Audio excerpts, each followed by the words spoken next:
Assalamualaikum warahmatullahi wabarakatuh. Selamat bertemu kembali di mata kuliah wawasan pendidikan. Pada kesempatan kali ini kita akan membahas tentang tujuan, fungsi, dan urgensi pendidikan. Baik, tujuan, fungsi, dan urgensi pendidikan. Kita mulai pertama dari segi lingkup materi. Dalam pemilihan kali ini kita akan membahas tiga sub pokok bahasan. Yang pertama kita akan belajar tentang apa itu tujuan pendidikan, kemudian seperti apa tujuan pendidikan. Kemudian yang kedua, kita akan mempelajari tentang fungsi pendidikan. Apa saja sih fungsi pendidikan, gitu ya. Dan yang ketiga, kita akan membahas tentang urgensi pendidikan dalam tiga hal. Pertama adalah pengembangan karakter, kemudian urgensi pendidikan dalam pengembangan budaya, dan bagaimana urgensi pendidikan dalam menciptakan suatu peradaban. Kita mulai yang pertama, tujuan pendidikan. Apapun yang kita lakukan pasti punya tujuan. Apalagi hal yang serius seperti pendidikan tentu punya tujuan. Nah, apa itu tujuan? Tujuan itu adalah hasil akhir yang akan dicapai melalui proses pendidikan. Nah, hasil akhir itu tentu bentuknya beragam. Bisa dalam bentuk pengetahuan dari tadinya sama sekali tidak tahu, kemudian menjadi sedikit bertambah pengetahuannya, dan pada akhirnya sangat mahir, sangat ahli, atau pengetahuannya sangat lengkap tentang suatu objek yang dipelajari. Kemudian yang kedua, bisa tujuan dalam bentuk keterampilan.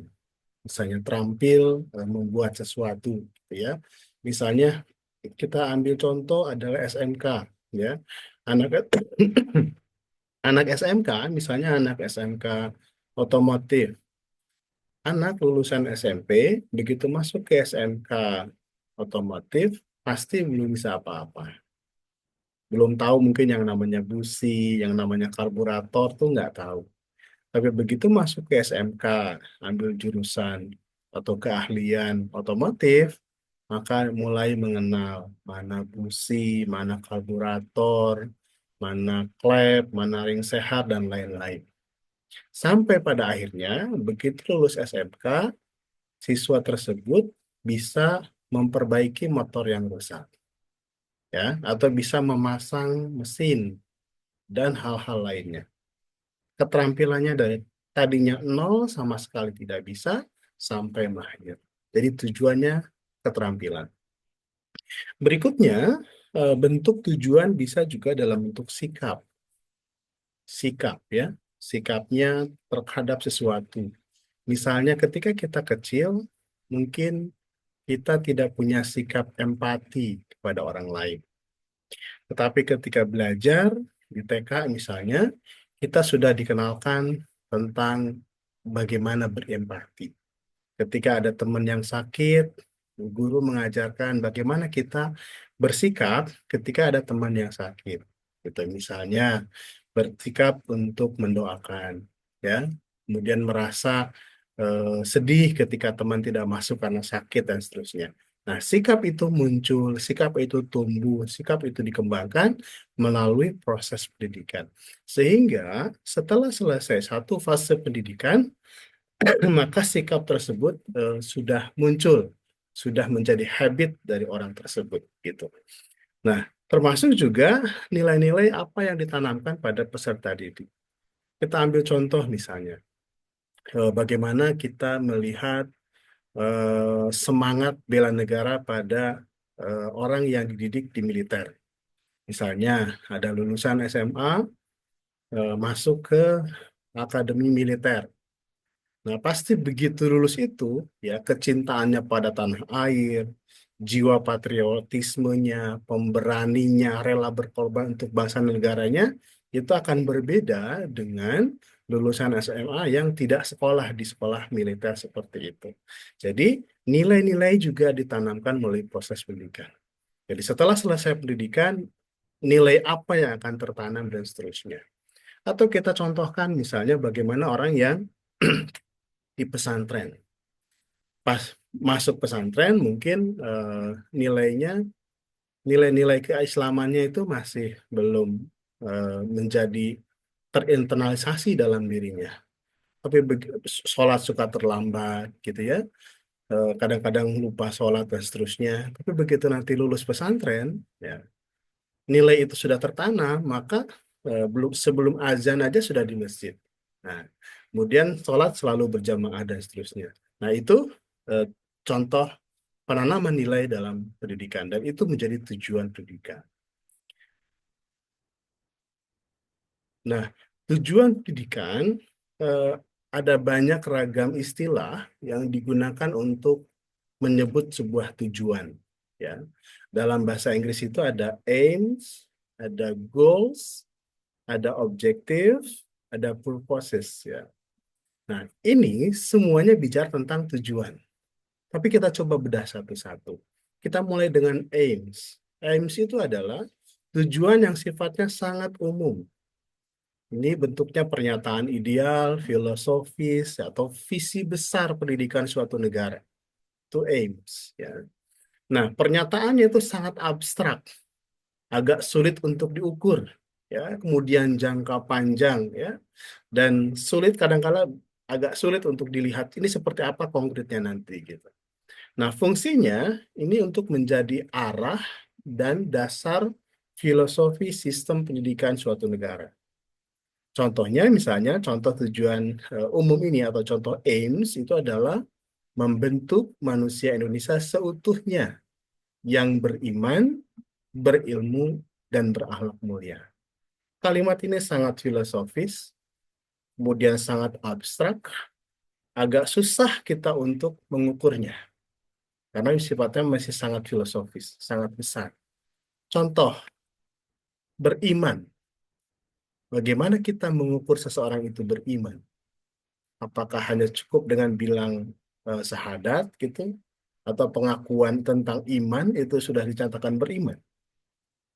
Atau banyak hal lain tentu di balik itu yang perlu diukur. Nah, jadi di statement aims itu belum clear seperti apa keterukurannya. Kita masuk ke yang kedua, ada istilah goals. Nah, goals itu sifatnya tujuan menengah levelnya ya. Apa itu makna dari goals?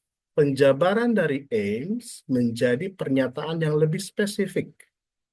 Ya, lebih spesifik biasanya dalam skala program atau lembaga atau jenjang pendidikan tertentu.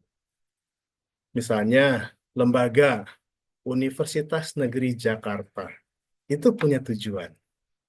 Misalnya menciptakan lulusan yang seperti apa, bla bla bla bla bla. Nah itu levelnya masih goals karena satu universitas. Atau misalnya dinas pendidikan punya tujuan, ya. Nah itu levelnya goals. Atau kalau kita bicara hierarki pendidikan atau tingkatan pendidikan, dalam Undang-Undang Sistem Pendidikan Nasional itu kan ada tingkatan pendidikan. Yang pertama adalah pendidikan prasekolah.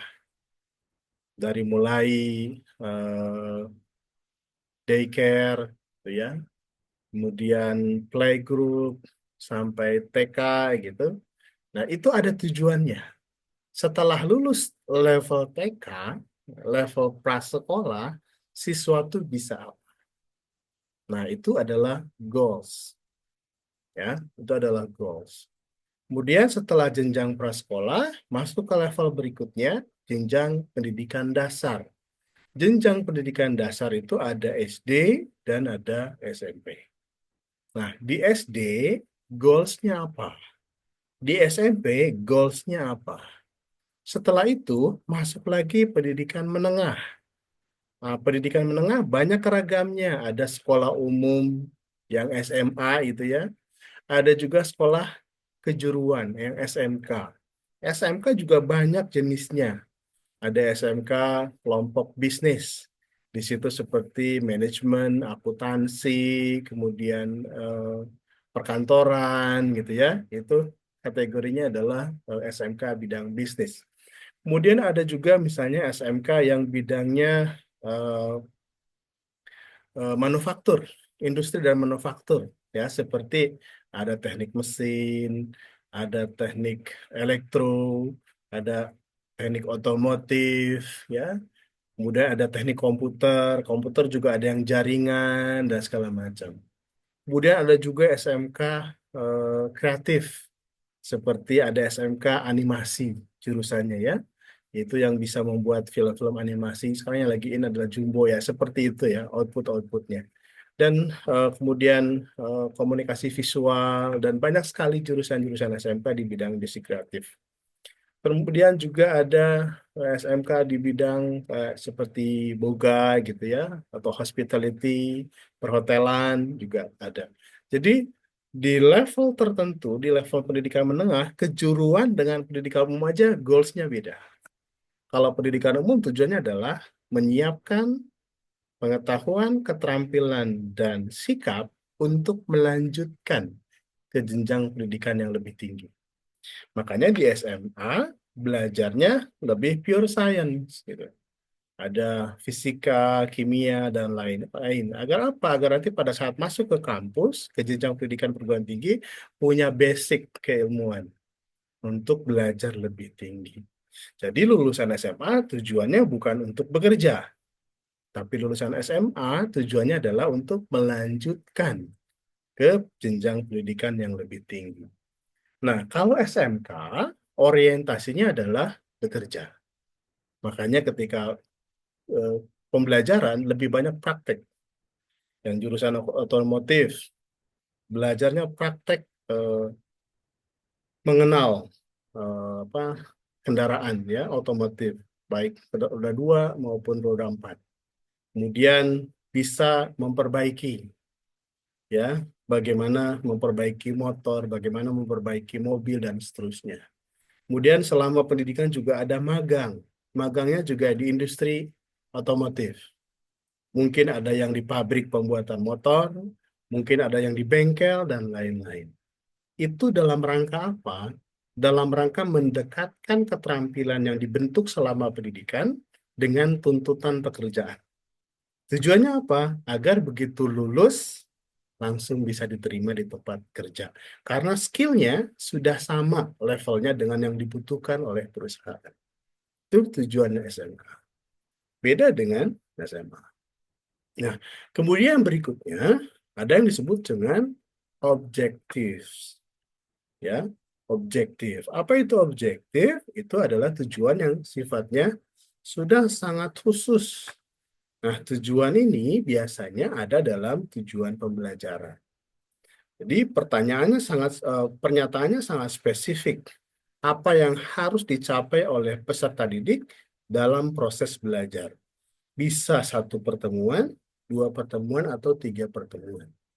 Dalam mata pelajaran itu ada namanya tujuan pembelajaran ya, di lesson plan atau di RPP atau di modul ajar, ada yang namanya tujuan pembelajaran. Nah, tujuan pembelajaran ini kategorinya adalah objectives. Kalimatnya sangat konkret, ya, terukur, bisa diamati. Nah, diungkapkan dalam bentuk RPP, ya, bisa juga ada nanti akan dimuat juga dalam dokumen asesmennya, gitu. Ketika guru membuat soal, maka dia akan melihat tujuan pembelajarannya apa. Dari tujuan pembelajaran itu, mereka akan menurunkan, para guru itu akan menurunkan ke dalam indikatornya, indikator pencapaian tujuannya apa.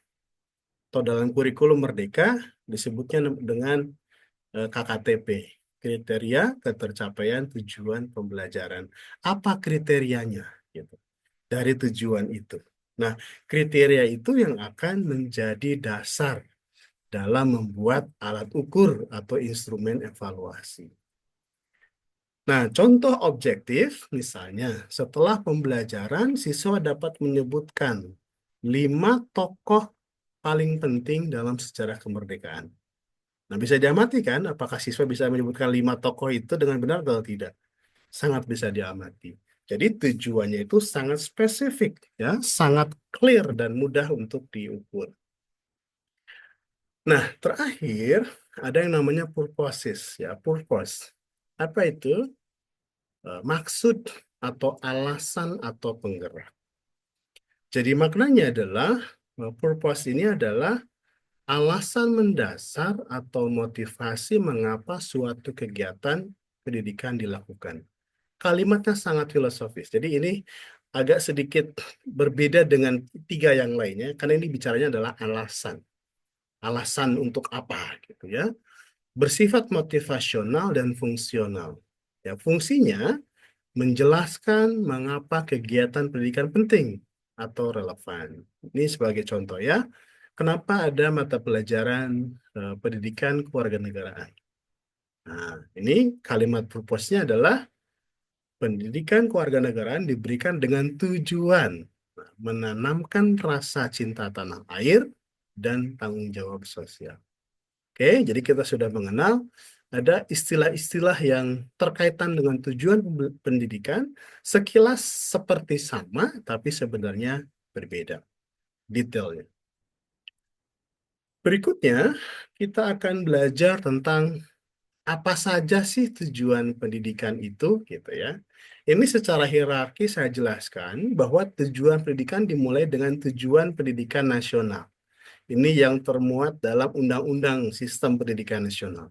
Secara nasional, Kemendikbud, kemudian dalam hari ini pemerintah ya. Kalau undang-undang kan pembahasannya antara pemerintah dengan legislasi, dengan DPR. Kemudian diketok palulah menjadilah Undang-Undang Sistem Pendidikan Nasional. Dalam undang-undang itu ada tujuan pendidikan. Itu namanya tujuan pendidikan nasional. Di slide berikutnya saya akan jelaskan. Yang kedua, ada tujuan pendidikan regional. Ini levelnya di wilayah masing-masing. Ada tujuan pendidikan di DKI Jakarta, ada tujuan pendidikan di Bali, ada tujuan pendidikan di tempat yang lain. Nah, kenapa ini ada itu? Karena daerah itu juga punya local wisdom, daerah juga punya kebijakan otonomi. Jadi dia bisa mengembangkan tujuan pendidikan di level wilayahnya. Saya pernah ke Yogyakarta. Di Yogyakarta itu kalau nggak salah setiap jam 10 pagi, itu semua siswa dan guru itu harus berdiri.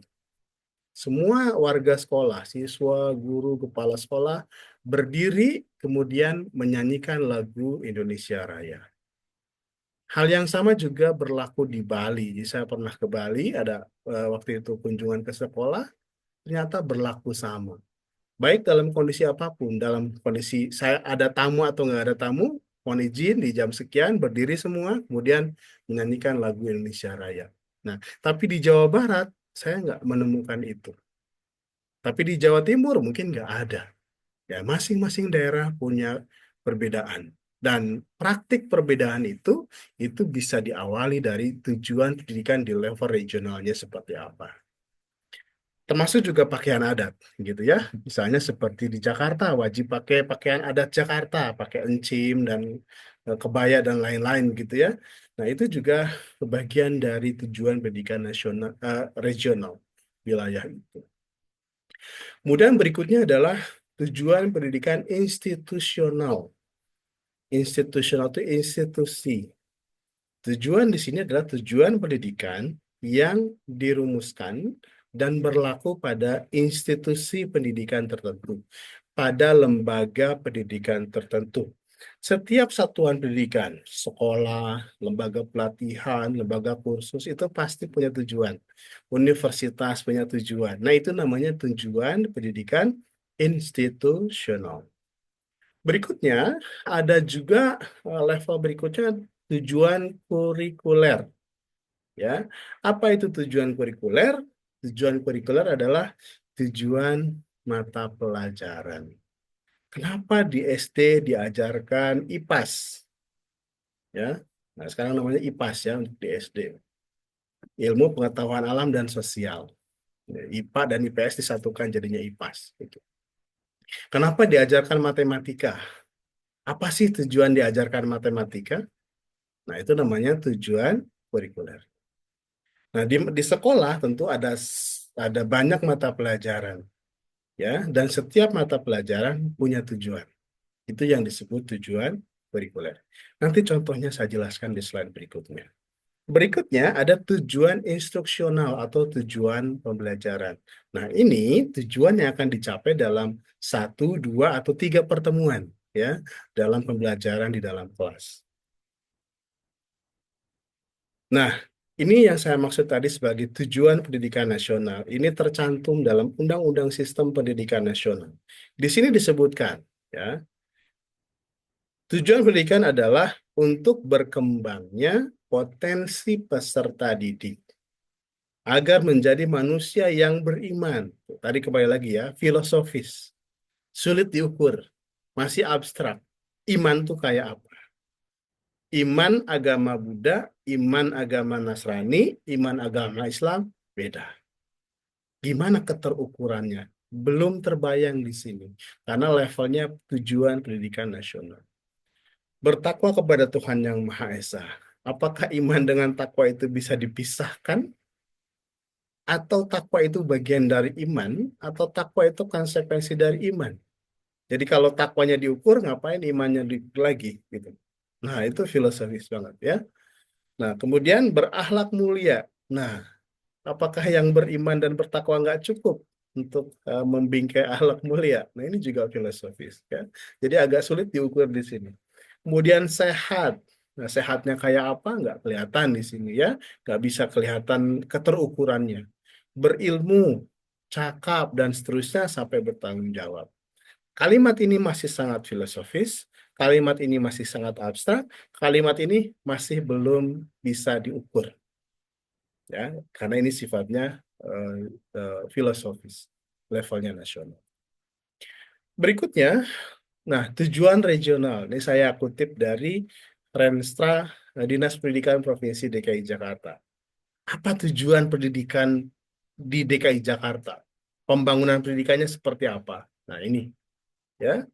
Terwujudnya ekosistem sekolah yang mendukung proses pembelajaran dan pembinaan siswa berkarakter mulia, mandiri, cerdas. Ada peduli lingkungan di sini. Di tujuan pendidikan nasional nggak kelihatan kata atau frasa peduli lingkungan. Tapi DKI Jakarta kenapa ada frasa peduli lingkungan? Apakah karena setiap tahun atau mungkin dalam 5 tahun, 5 tahun dalam 5 tahun misalnya Jakarta turunnya sekian milik gitu permukaan tanahnya turun sekian meter gitu misalnya. Karena itukah sehingga perlu pendidikan lingkungan? Atau mungkin karena Jakarta banyak sampah segala macam sehingga perlu pendidikan lingkungan dan seterusnya. Itu bisa jadi dipengaruhi oleh faktor-faktor yang dianggap penting di suatu wilayah. Itu namanya tujuan regional. Berikutnya adalah tujuan institusional. Ini saya tadi ambil dari websitenya SMAN 29 Jakarta. Ya, di websitenya muncul tujuan SMA Negeri 29 Jakarta adalah, ini ada banyak tuh, terbentuknya peserta didik yang memiliki iman dan takwa kepada Tuhan Yang Maha Esa. Terbentuknya karakter profil pelajar Pancasila. Terselenggaranya belajar mengajar yang menyenangkan. Tuh, ini sudah sangat profesional ya, aktif, komunikatif, dan mengintegrasikan karakter peserta didik dan seterusnya. Sampai kepada misalnya terbentuknya sekolah ramah anak dan lain-lain. Gitu. Jadi sangat lebih spesifik daripada yang regional, apalagi dari nasional. Ini untuk SMA 29 Jakarta. Setiap sekolah itu punya visi, punya misi, dan punya tujuan. Apa yang akan dicapai ketika sekolah apa siswa bersekolah di sana. Nah, tujuan ini juga yang bisa membedakan karakteristik anak yang lulus dari satu sekolah dengan sekolah yang lain. Misal, ada sekolah yang misalnya seperti ada yang sekolah di sekolah SMA negeri pada umumnya. Kita bandingkan dengan siswa yang sekolah misalnya di SMA Taruna. Kesehariannya sama atau beda? Beda. Nilai yang ditanamkan sama atau beda? Beda. Begitu lulus, sama atau beda? Beda banget karakternya. Di SMA Taruna akan lebih disiplin waktu, disiplin aktivitas, semuanya terjadwal. Fisiknya kekar-kekar karena tiap hari harus ada olahraga dan segala macam karena sifatnya boarding school kan dan seterusnya. Kemudian ada jam tidurnya tepat waktu. Jam bangunnya tepat waktu, jam belajarnya semuanya diatur sedemikian rupa, termasuk jam makan dan tata cara makan. Bandingkan kalau satu orang alumni SMA Taruna, satu orang alumni SMA reguler pada umumnya. Makan, cara makannya juga pasti beda. Baru bicara cara makan. Belum lagi cara berpikir, belum lagi karakter disiplin, dan lain-lain. Itu karena apa? Karena beda tujuan. Sama-sama belajar matematika di kedua sekolah ini, tapi habituasi, pembiasaannya yang berbeda. Karena sekolah Taruna punya tujuan tersendiri yang berbeda dengan sekolah umum. Itu contoh. Ya, jadi tujuan itu penting. Tujuan institusional itu penting. Berikutnya, nah, tujuan kurikuler. Apa itu? Yaitu tujuan mata pelajaran. Matematika, di sekolah diajarkan matematika. Apa sih tujuannya? Nih, saya baca dari kurikulum Merdeka dalam dokumen ini, capaian pembelajaran mata pelajaran, di sini disebutkan tujuan mata pelajaran matematika. Matematika tujuannya adalah membekali peserta didik agar dapat memahami materi pelajaran matematika berupa fakta, konsep, prinsip, operasi, relasi matematis, dan mengaplikasikannya secara luas dan seterusnya, bla bla bla bla gitu. Mungkin yang kita tahu sebagai siswa, tahunya belajar matematika ya belajar angka gitu. Tapi ternyata di balik semua itu apa sih tujuannya? Gitu. Penalaran eh, pada pola, kemudian menyelesaikan masalah. Diajarnya soal lagi, soal lagi, soal lagi, soal lagi gitu. Apa sih yang mau diajarkan dengan matematika itu? Apakah kemampuan berhitung kemudian bisa menyelesaikan dengan benar? Ternyata bukan itu, tapi kemampuan menyelesaikan masalah. Seberapa ulet, seberapa tekun, berapa kali percobaan untuk menyelesaikan sebuah masalah, itu yang penting diantaranya mengapa matematika itu diajarkan. Oke? Nah, berikutnya, tujuan pembelajaran. Nah, ini yang ada di RPP. Kalau di kurikulum 2013 ya, namanya RPP. Kalau di kurikulum Merdeka, namanya bisa modul ajar, bisa RPP. Nah, dalam dokumen RPP itu biasanya satu RPP dipakai oleh guru untuk sebagai pegangan, sebagai panduan ketika mengajar dalam satu, dua, atau maksimal sampai tiga pertemuan pembelajaran. Nah, dalam RPP itu tercantum tujuan pembelajaran atau tujuan instruksional. Seperti apa? Ini contohnya ya. Misalnya setelah belajar, mahasiswa memahami hubungan sudut keliling yang menghadap pada busur yang sama. Memahami hubungan antara sudut pusat, sudut keliling yang menghadap pada busur yang sama. Menerapkan teorema lingkaran dalam menyelesaikan permasalahan yang terkait. Nah, ini kalimat-kalimat ini tujuan pembelajaran. Sudah sangat konkret, sudah bisa diukur, bisa dibikin alat evaluasinya oleh Pak Guru. Dan ini memungkinkan dicapai dalam satu, dua, atau tiga pertemuan pembelajaran. Itu yang disebut sebagai tujuan pembelajaran. Oke, jadi kita sudah tahu ya hierarki tujuan pendidikan itu dari tujuan pendidikan nasional sampai ke tujuan pembelajaran. Yang kedua, kita bahas tentang fungsi pendidikan. Apa sih fungsinya pendidikan gitu? Kalau Anda baca literatur banyak sekali yang membahas tentang fungsi pendidikan ini, tapi kita mulai dari sini. Dalam Undang-Undang Sistem Pendidikan Nasional di kalimat yang sama seperti di slide sebelumnya, saya tunjukkan ada kata begini. Pendidikan nasional berfungsi mengembangkan kemampuan, membentuk watak, serta peradaban bangsa. Ya, yang seperti apa? Yang bermartabat. Untuk apa? Untuk mencerdaskan kehidupan bangsa. Nah, ini fungsinya, mengembangkan kemampuan. Kemampuan itu banyak. Ada kemampuan berpikir, kemampuan melakukan atau keterampilan, ada kemampuan bersikap, dan banyak sekali jenis keterampilan.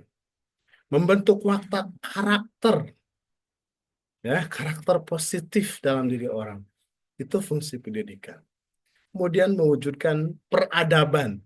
Adab, nanti kita akan bahas di slide berikutnya, apa itu peradaban. dan apa peran pendidikan dalam mewujudkan peradaban. Oke, nah kita lanjutkan. Nah, ini menurut Ken Robinson ya. Ya, kalau Anda suka nonton YouTube pakar pendidikan, di antaranya ada namanya Ken Robinson. Ya, ini banyak YouTube-nya juga Anda nonton ya. Nah, fungsi pendidikan yang pertama adalah personal. Fungsi pendidikan bagi personal, bagi individu itu apa gitu ya? Untuk mengembangkan kepribadian. Saya sekolah, ketika sekolah saya diajarkan untuk mengenali diri sendiri. Anda pernah belajar BK kan? Di BK itu kita pernah diajarkan tentang konsep diri. Aku diri, bagaimana aku memandang diriku. Aku pribadi, bagaimana aku memandang kepribadianku. Aku sosial, bagaimana orang memandang aku, dan aku bagaimana aku memandang sosial. Nah, jadi dalam pendidikan kita mengembangkan personality kita, mengenali diri, kemudian menampilkan diri sebagaimana adanya diri kita. Kita juga di situ mengenalkan, dalam pendidikan juga kita mengenal, mengeksplorasi banyak hal, sampai kita menemukan bakat kita ada di mana. Itu peran pendidikan. Ya, makanya guru BK biasanya suka ada assessment minat dan bakat. Untuk apa? Untuk mengembangkan sisi personal ini. Setiap individu unik, ada yang punya bakat di olahraga, ada yang punya bakat di seni, ada kemampuan bakatnya di bahasa, ada logik matematik, dan lain-lain. Jadi fungsi yang pertama adalah untuk personal, mengembangkan sisi personal dari peserta didik, menumbuhkan kesadaran akan martabat, hak asasi, dan kebebasan dasar. Jadi kita tuh punya personal right ya, hak hak personal, hak pribadi, apa saja dan seterusnya. Gitu. Dan kita punya hak, kita kita punya bisa menuntut hak kita ya untuk mengembangkan diri. Aspek personal. Termasuk juga kita, misalnya Anda punya bakat di bidang seni. Kenapa di sekolah tuh ada ekskul seni? Kenapa ada perlombaan seni? Kenapa ada kejuaraan seni sayembara, festival dan segala macam dalam kegiatan pendidikan? Itu adalah untuk mengembangkan aspek personal. Ya, itu fungsi yang pertama. Fungsi yang kedua, kultural. Jadi pendidikan itu membantu siswa memahami budayanya sendiri. Anda di Betawi, belajar bahasa Betawi, lu gua segala macam belajar kan? Kemudian belajar kesenian Betawi, gambang kromong dan lain-lain. Belajar juga makanan tradisional Betawi, ya, kerak telur dan lain-lain. Belajar juga memakai pakaian tradisional Betawi. Setiap hari tertentu, misalnya ketika ada Anda di SD, SMP, SMA, pakai pakaian adat itu. Untuk apa? Supaya paham budaya sendiri. Anda juga mencoba mengenali, diajarkan oleh guru tentang tokoh-tokoh budaya Betawi. Agar kita punya identitas. Ya, jadi memahami budayanya sendiri dan kita bisa hidup di masyarakat sekitar kalau kita tahu budayanya sendiri. Kemudian menghargai keragaman budaya, apalagi Jakarta ini nih. Ada yang dari Batak, dari Padang, dari mana, banyak sekali di Jakarta. Nah, karena beragam itu, maka dalam aspek kultural juga pendidikan mengajarkan bahwa kita harus bertoleransi dengan orang yang berbeda budaya. Orang Betawi dengan orang Madura, orang Betawi dengan orang Padang, orang Betawi dengan orang Aceh gitu ya. Bagaimana kita saling memahami budaya, saling menghargai budaya gitu ya. Itu adalah fungsi dari pendidikan. Serta bisa hidup berdampingan harmonis dalam masyarakat. Nah, dalam proses budaya ini, pendidikan berfungsi sebagai transmisi budaya, mengenalkan budaya. Di Sunda misalnya, diajarkan bahasa Sunda. Orang tua mengajarkan kepada anaknya bahasa Sunda. Di sekolah, guru mengajarkan kepada siswanya bahasa Sunda. Untuk apa? Agar orang Sunda bisa berkomunikasi dalam bahasa Sunda. Bisa diterima oleh masyarakat Sunda. Kalau mereka misalnya suatu hari harus berkunjung ke daerah yang pedesaan di misalnya di Sukabumi bagian selatan yang orangnya nggak bisa pakai bahasa Indonesia, nah bisa diterima karena bisa berbahasa Sunda. Ya, jadi transmisi, mengenal, membentuk ya, mewariskan budaya itu.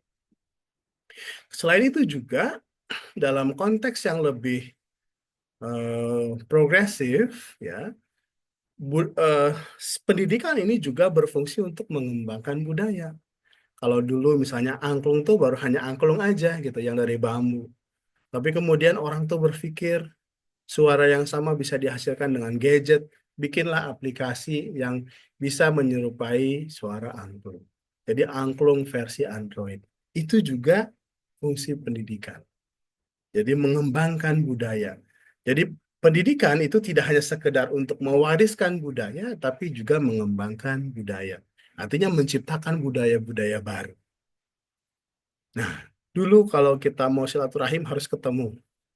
Tapi dengan adanya perangkat digital, nah, kita komunikasi silaturahim bisa video call.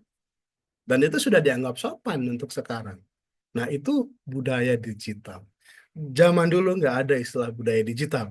Nah, sekarang digital sudah menjadi habit dan itu sudah menjadi budaya. Karena apa? Produk digital itu adalah produk dari pendidikan. Orang sekolah di bidang IT, dari situ belajar programming, dari situ bikin program komputer. Dari situ belajar program Android. Jadilah aplikasi-aplikasi yang ada di handphone kita. Jadi itu terjadi karena proses pendidikan. Berikutnya, fungsi pendidikan secara ekonomi. Fungsi ekonomi pendidikan membekali siswa dengan pengetahuan, keterampilan, dan pengalaman kerja yang relevan agar bisa bertanggung jawab secara ekonomi, punya penghasilan, bisa menghidupi sendiri, bisa memenuhi kebutuhan sendiri. Kalau bekerja, maka gajinya bisa buat makan, gajinya bisa buat beli rumah, gajinya bisa buat vacation gitu ya, ataupun hal-hal lainnya. Itu fungsi ekonomi. Dengan pendidikan, ya, bisa jadi pendapatan itu akan naik. Misalnya keluarganya rata-rata lulusan SMA. Dia kemudian kuliah di UNJ. Begitu lulus, penghasilannya tuh berbeda dengan saudara-saudaranya yang cuma lulusan SMA. Itu fungsi ekonomi. Kemudian bisa mengangkat keluarganya, mensejahterakan saudara-saudaranya, mengibadahkan haji, ibu bapaknya dan segala macam, itu fungsi ekonomi. Jadi pendidikan itu bisa meningkatkan penghasilan, ya. Pendidikan bisa membuat orang lebih sejahtera, ya, karena bisa mendapatkan penghidupan yang layak, bisa mendapatkan gaji yang layak dan seterusnya. Ya. Oke. Nah, terakhir, pendidikan juga punya fungsi sosial. Apa itu? Nah, membentuk warga negara yang aktif, peduli, dan demokratis. Di sekolah kita diajarkan bagaimana berinteraksi dengan teman. Di sekolah diajarkan bagaimana cara kita berperilaku ketika ada teman yang sakit. Diajarkan menjenguk. Atau misalnya ketika terjadi apa namanya masalah kemanusiaan di Palestina misalnya, di sekolah diajarkan untuk berdonasi untuk anak orang Palestina. Itu adalah dalam rangka fungsi sosial. Nah, termasuk juga sosialisasi. Jadi bagaimana kita belajar untuk berkomunikasi dengan orang lain, belajar misalnya minta maaf, belajar misalnya kalau minta tolong untuk permisi, minta maaf, ya, belajar tolong dan selama kalau berbuat salah harus minta maaf, itu kan pelajaran sosial, ya, gitu. Jadi kemudian juga kalau bersalah itu ada hukumannya, itu sebagai bentuk tanggung jawab, gitu. Dan seterusnya. Kemudian kita juga belajar menghargai orang lain. Ketika ada teman di siswa, teman sekelasnya ada yang ke depan presentasi gitu ya. Begitu ketika presentasi belajar mendengarkan, itu keterampilan sosial. Kalau selama sekolah terbiasa untuk tertib ketika ada teman bicara, kita mendengarkan, maka di lingkungan kerja, di lingkungan masyarakat pun kita akan terbiasa ketika berbicara giliran gitu. kita menjadi pendengar yang baik dan seterusnya. Ya, jadi ada proses sosial, termasuk juga integrasi sosial. Dengan sekolahlah kita mengenal tetangga, ya. Dengan sekolahlah kita bisa berinteraksi dengan tetangga. Ingat ketika Anda TK, pas pertama kali masuk sekolah, takut-takut, malu-malu dengan teman satu sekolah, satu kelas gitu. Tapi lama-kelamaan berani. Nah, dari situ Anda ketika ketemu orang asing, berani, nggak malu, nggak takut. Nah, itu adalah fungsi sosial dari proses pendidikan. Untuk integrasi sosial. Jadi Anda tidak hanya di keluarga saja, tapi di tetangga, di teman pergaulan. Jadi membuat Anda terintegrasi dengan lingkungan sosial yang lainnya. Oke?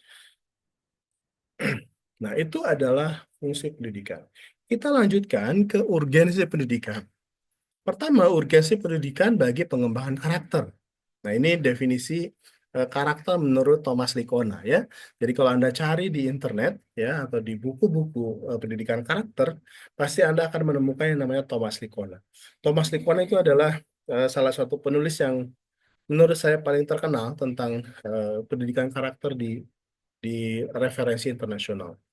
Nah, menurut Thomas Likona, karakter itu merupakan jumlah dari kebiasaan-kebiasaan baik atau kebajikan yang dibentuk dari waktu ke waktu. Nah, proses pendidikan itu adalah proses pembiasaan. Kita sekolah berapa lama sih? Mungkin ada yang mulai dari daycare, kemudian masuk ke playgroup, kemudian kindergarten, gitu ya, TK, masuk SD, SMP, sekarang kuliah. Gitu. Berapa tahun Anda sekolah? Dan sadar atau tidak, ketika Anda sekolah, Anda sedang dibiasakan. Ada pembiasaan, bangun pagi, berangkat ke sekolah, belajar, mengerjakan tugas, berinteraksi dengan teman. Itu tiap hari dilakukan. Nah, itu adalah habit, kebiasaan, ya, dan habituasi, kebiasaan. Jadi, dari kalimat ini aja, nggak perlu saya panjang-panjang, pendidikan itu membentuk karakter. Pendidikan itu membentuk kebiasaan. Ya, coba Anda lihat misalnya, mungkin teman Anda yang sekarang ngambil pendidikan militer gitu. Mungkin waktu SMA-nya apa namanya eh, tidak tegap, tidak tegas, malu-malu gitu. Tapi begitu masuk tentara gitu ya, masuk ke pendidikan militer, sudah keluar pasti berbeda. Kenapa bisa beda, beda begitu? Karena mereka dibiasakan seperti itu. Dibiasakan latihan fisik sehingga badannya lebih kekar. Dibiasakan untuk apa namanya tahan terhadap bentakan orang lain gitu, tidak cepat down ketika dibentak orang lain karena mereka dibiasakan seperti itu latihannya. Itulah karakter. Oke, jadi pendidikan itu berfungsi dalam mengembangkan karakter. Nah, lebih lanjut, Thomas Likona mengatakan begini, bahwa karakter itu komponennya ada tiga, ya. Ada knowing the good, feeling the good, dan act the good, acting the good. Nah, pertama knowing the good atau pengetahuan moral. Nah, supaya kita menjadi berkarakter, maka harus dikembangkan dulu pengetahuannya tentang moral. Kesadaran tentang moral, apa yang baik itu yang seperti apa itu baik, apa itu buruk. Mana yang baik, mana yang buruk. Apa yang dilakukan untuk yang baik, apa yang harus dilakukan untuk yang buruk. Pengetahuan tentang nilai, benar salah, ya. Pengambilan perspektif ketika ada sebuah peristiwa, apakah perspektifnya yang negatif apa positif, dan seterusnya. Penalaran moral, mengapa kita melakukan sesuatu, mengapa saya pakai batik, mengapa saya merekam video ini. Itu ada reasoningnya, ada penalaran moralnya, gitu ya. Nah, kemudian pengambilan keputusan ketika ada teman yang sakit, keputusan apa yang saya ambil? Cuek saja, kirim WA, katanya kamu sakit ya, gitu misalnya. Sakit apa? Itu keputusan. Atau datang langsung menjenguk, itu juga sebuah keputusan. Keputusan itu basisnya adalah nilai, ya, basisnya adalah moralitas. Termasuk juga pengetahuan diri. Saya ini seperti apa? Menurut saya itu benar apa salah? Nah, itu adalah pengetahuan moral. Berikutnya adalah Berikutnya adalah penghayatan moral, nurani, percaya diri, empati, kemudian cinta kebaikan, ya, kontrol diri, menahan diri. Ketika ada teman yang membuat kita merasa jengkel, apa kita langsung membentak dia, memarahi dia, atau sabar, sabar, sabar, itu penghayatan moral. Berikutnya, perilaku moral, kompetensi, keinginan, kebiasaan, gitu ya, perilaku moral. Jadi dibiasakan misalnya kalau Anda dibiasakan berbagi sesuatu dengan orang lain, itu perilaku moral. Jadi komponen moral itu, komponen karakter itu adalah pengetahuan, tahu benar salah, baik buruk, kemudian dihayati, feeling, merasa bersalah ketika saya cuekin teman, merasa bersalah ketika orang lain WA saya dan saya nggak balas. Nah, perasaan itu feeling the good. Kemudian kalau merasa dari situ kemudian perilaku moral. Kalau saya merasa saya salah, kemudian saya WA duluan atau minta maaf duluan dan seterusnya. Itu adalah karakter. Dan itu coba kalian rasakan ya, itu nggak mungkin terbentuk tanpa proses pendidikan. Pendidikan itu ada pendidikan di keluarga, ada pendidikan di sekolah, ada pendidikan di masyarakat. Nah, itu semuanya pendidikan. Sadar atau tidak sadar, karakter kita pembentuknya adalah proses pendidikan. Oke, selanjutnya, nah, sorry, sebelum ke sini, tadi bicara moral, moral, moral gitu ya. Ada teori, nanti silakan Anda baca lebih detail ya di teorinya langsung. Ada Kohlberg stages of moral development ya. Ini teori perkembangan moral ya yang dikembangkan oleh Lawrence Kohlberg. Anda bisa baca detailnya, tapi saya menceritakan sedikit bahwa kita tentang moralitas itu belajar sejak kecil. Ketika masih bayi, masih di bawah 6 tahun, kita avoiding punishment. Kita menghindari hukuman. Ini yang terjadi pada Anda waktu Anda masih umur di bawah 6 tahun kan? Anda nggak senang kalau dimarahin oleh orang tua. Maka dari itu Anda menjadi orang yang patuh sama orang tua. Biar dapat hadiah, biar diajak jalan-jalan, gitu. Biar dikasih makan yang enak-enak kan gitu ya. Nah, nah kepatuhan itu dianggap sebagai sesuatu yang benar. Jadi yang benar dilakukan oleh Anda ketika Anda masih kecil itu adalah perilaku yang tidak dimarahi oleh orang tua. Definisi benar itu. Sesuatu yang benar adalah sesuatu yang tidak dimarahi oleh orang tua. Ya. Semakin ke sini, definisi benarnya bisa jadi berbeda. Kemudian masuk ke self-interest. Mulai saya senangnya apa. Nah, mulai ada gak bargaining tuh sama orang tua. Ketika misalnya anak tuh makan, dia nggak suka eh, buah kiwi gitu.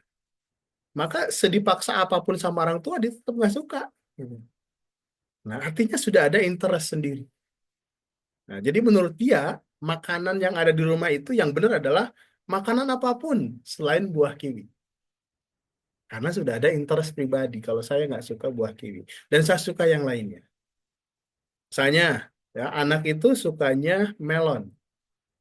Kemudian orang tuanya karena tahu anaknya suka, dikasihlah melon gitu. Sering-sering dikasih melon gitu.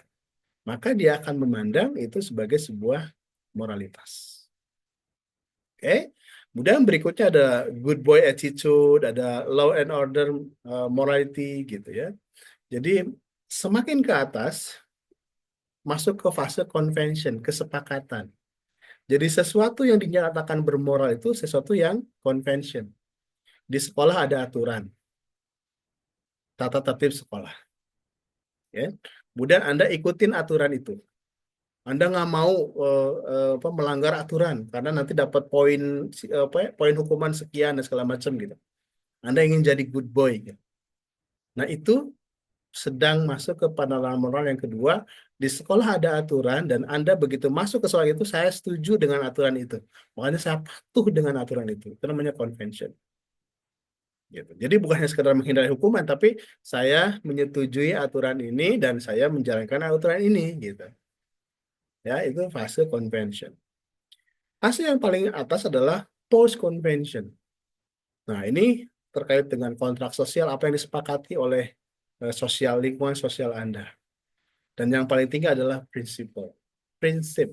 Jadi ketika eh, hal yang sifatnya moral sudah sampai ke yang tertinggi, bisa jadi Anda akan konflik dengan orang tua, bisa jadi Anda akan karena Anda punya prinsip-prinsip moral tertentu. Misal, Anda sedang kuliah, kemudian misalnya terjadi bencana di sebut saja di Kalimantan gitu. Kemudian karena Anda punya jiwa sosial yang tinggi, Anda izin sama orang tua untuk ke tempat bencana itu. Dan dengan konsekuensinya misalnya saya sebulan nggak akan kuliah gitu. Nah, orang tua Anda mungkin sangat khawatir dengan Anda. Nanti kalau kamu di sana makannya gimana? Itu kan darah resiko, bla bla bla bla kayak gitu. Bisa jadi terjadi pertengkaran di rumah. Tapi Anda bilang, "Mah, itu adalah saudara kita. Saya mau bantu mereka karena saya bermanfaat untuk mereka." Anda punya prinsip itu. Itu post convention. Orang tua nggak menyepakati, tapi akhirnya merelakan. Karena Anda berpegang teguh pada prinsip humanity. Gitu ya. Berikutnya, eh, urgensi pendidikan bagi kebudayaan. Nah, pendidikan itu tentu sangat berperan bagi kebudayaan. Nah, ini menurut Ningrat ya, kebudayaan adalah keseluruhan sistem gagasan, tindakan, hasil karya manusia dalam rangka kehidupan masyarakat yang dijadikan milik diri manusia dengan belajar. Ningrat sendiri mengatakan dengan belajar. Artinya apa? Kebudayaan itu dihasilkan melalui proses belajar. Sekali lagi ya, pendidikan itu dihasilkan melalui proses belajar. Dan proses belajar itu adalah pendidikan. Nah, wujud budaya, ini masih menurut Ingat, pertama adalah wujud ideal berupa nilai-nilai, norma, dan aturan hidup. Pertanyaan saya adalah, aturan norma yang ada itu dihasilkan melalui proses pendidikan atau bukan? Misalnya norma hukum gitu ya, norma hukum. Yang membuat norma hukum, apakah orang yang well educated atau enggak? Yang membuat norma hukum, yang membuat undang-undang itu adalah orang yang berpendidikan tinggi atau enggak? Lihat aja di DPR, rata-rata S1, minimal S1 gitu ya. Walaupun ada yang lulusan SMA, iya boleh saja, tapi rata-rata pendidikannya tinggi. Artinya apa? Mereka punya knowledge, mereka punya perspektif tentang masalah masyarakat, kemudian dari situ dia membuat peraturan perundang-undangan. Bisa undang-undang, bisa peraturan pemerintah dan segala macamnya, itu adalah norma hukum, salah satu norma ya. Itu dihasilkan melalui proses pendidikan dulu. Tanpa pendidikan hukum, tanpa pendidikan mereka sebelumnya, undang-undang itu nggak akan tercipta. Gitu. Ya, jadi nilai, norma, aturan hidup itu adalah wujud budaya dan nggak mungkin itu terbentuk kalau para pembuatnya tidak melalui proses pendidikan terlebih dahulu. Yang kedua adalah wujud sistem sosial. Perilaku nyata dalam kehidupan masyarakat. Batik nih, saya pakai batik hari ini, itu wujud sistem sosial. Ya, kenapa saya kalau pertemuan, kalau rapat itu pakai batik gitu, atau pakai kemeja? Kenapa saya kalau kalau pertemuan nggak pakai celana pendek, kalau pertemuan formal? Karena ada sistem sosial di situ. Ada sistem, ada aturan yang berlaku gitu ya. Ada perilaku-perilaku yang dipandang bahwa ini sopan, ini nggak sopan gitu. Ya, gitu. Kalau misalnya tidak bisa hadir, ada konfirmasi itu sistem sosial juga. Ya, termasuk juga misalnya sistem dalam arti struktur ya ke desa, kelurahan dan segala macam itu juga wujud dari budaya. Ada sistem pemerintahan gitu ya. Kemudian dulu mungkin hanya ada kerajaan. Kemudian kerajaan berubah menjadi negara. Negara di bawahnya ada provinsi, ada kabupaten kota, ada kecamatan, ada RT RW segala macam gitu ya. Kalau di Jawa ada dukuh ya, pedukuhan dan segala macam. Itu adalah sistem sosial. Berikutnya adalah wujud fisik, artefak dan hasil karya manusia. gadget ini hasil karya manusia. Wayang itu hasil karya manusia. Ondel-ondel itu hasil karya manusia. Itu adalah wujud budaya. Bisakah orang membuat eh, benda tanpa belajar? Semuanya melalui proses belajar. Orang membuat angklung itu belajar. Orang membuat alat musik itu belajar. Orang membuat lagu itu belajar. Orang membuat motif batik juga belajar. Jadi kebudayaan itu nggak mungkin ada tanpa proses pendidikan. Berikutnya, eh, dalam dimensi yang lebih luas ya, budaya itu dimensinya ada language, ada bahasa. Bisakah kita belajar bahasa tanpa pendidikan? Ya bisa. Communication, bisakah kita belajar komunikasi tanpa belajar? Nggak bisa. Jadi komunikasi itu adalah hasil proses belajar. Anda ketika masih kecil, masih bayi, belajarnya kan mama, dada, mimi, gitu. Mau mimi gitu kan. Mungkin bilang mau aja belum, mau mimi dikasih minum, oh, oke gitu. Itu belajar komunikasi. Komunikasi apa namanya kata ya, bukan kata ya. Dua dua huruf gitu ya. Mamam gitu. Itu komunikasi. Awalnya dari situ, semakin ke sini Anda semakin banyak vocab yang bisa dikuasai. Masuk ke SD sudah ada mungkin ada bahasa Inggris ya untuk di kota ya. Belajar bahasa yang berbeda dan seterusnya. Anda di rumah mungkin belajarnya pakai bahasa Betawi, komunikasinya pas masuk ke sekolah formal pakai bahasa Indonesia. Ada lagi guru bahasa Inggris ngajarin bahasa Inggris itu kita belajar berkomunikasi. Ya. Kemudian ritual, pagi-pagi ada upacara bendera, kemudian setiap tanggal 21 ada Kartinian dan segala macam, itu juga budaya. Ada peran. Nah, Anda diajarkan bisa jadi wali, jadi apa? Ketua kelas. Fungsi ketua kelas itu apa dan segala macam itu kita diajarkan semua. Sampai ke eh, manner ya. Pola perilaku kita juga diajarkan. Kesopan santun juga diajarkan ketika kita berinteraksi dengan orang lain. Jadi semua dimensi budaya ini nggak mungkin kita ajar. Kita bisa melakukannya tanpa proses pendidikan. Nah, yang terakhir, peradaban. Peradaban itu asal katanya adalah adab. Artinya adalah akhlak, kesopanan, atau kehalusan budi yang merujuk pada sifat yang tinggi dari manusia. Nah, dalam bahasa asing, peradaban itu civilization. Yaitu maknanya adalah unsur kebudayaan maju, indah, seperti kesenian, ilmu pengetahuan, dan lain-lain. Nah, peradaban itu nggak mungkin berkembang tanpa proses pendidikan. Baik sesederhana apapun, ada proses pendidikan. Nah, ini empat, empat eh, peradaban ya, dimulai dengan peradaban berburu dan meramu. Kemudian agricultural employment gitu ya, masyarakat yang bercocok tanam. Kita ingat di pelajaran sejarah ya. Kemudian masuk ke masyarakat industri, sekarang masuk ke masyarakat informasi. Nah, setiap peradaban itu ada muncul, tenggelam, tergantikan oleh peradaban baru dan seterusnya. Pertanyaan saya adalah, apakah itu mungkin terjadi tanpa pendidikan? Ya, mungkin. Industrialisasi terjadi karena proses pendidikan. Penemuan mesin uap, penemuan listrik, ya, penemuan internet, itu faktor yang membuat terjadinya peradaban industrialisasi dan seterusnya. Sampai ke masa sekarang, informatika, penemuan internet, penemuan 5G, 4G, 5G, itu membuat peradaban tuh semakin ke era digitalisasi. Jadi penemuan-penemuan itu kemudian yang menghasilkan peradaban-peradaban, gitu ya. Jadi simpulannya adalah nggak mungkin peradaban terwujud tanpa proses pendidikan. Faktor yang berdirinya peradaban ada sistem pemerintahan, ada sistem ekonomi, dan ilmu pengetahuan. Ilmu pengetahuan itu nggak mungkin berkembang tanpa proses pendidikan. Jadi simpulannya adalah pendidikan memiliki peran yang penting dalam pembentukan karakter, transmisi, dan pengembangan budaya, dan juga kemajuan peradaban manusia.